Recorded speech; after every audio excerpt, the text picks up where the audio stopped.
Hello everyone, welcome to Kickstart. Now we will write a code to print the table of n. So n is the number inputted by the user. So int n, first we'll declare the variable int n. Now अब हम user को बोलेंगे कि n का value हमको दो. So cout enter the value of n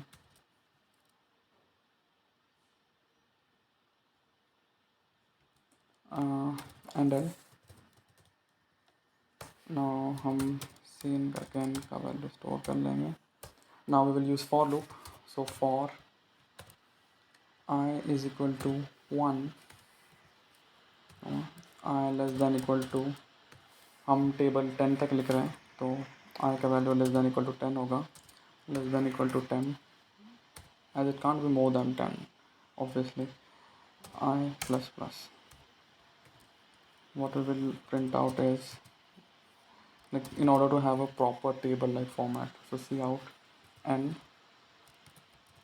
multiplied by, for multiplication we use the symbol capital X just for the presentability, capital X times I will give us n into I. Now here it is important to use AND operation, as we have to print the table one after another. So 2 1s are 2, then 2 2s are 4 on the next line, then 2 3s are 6 on the another line. So therefore we'll use AND and I, sorry, we forgot to declare I. So now let's run the code. 2, so 2, sorry, we forgot to add the equal to sign, times I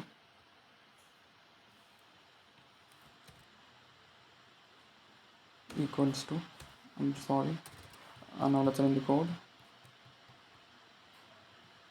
Okay, so here's the table. 2 1s are 2, 2 2s are 4, till 2 10s are 20. Thank you.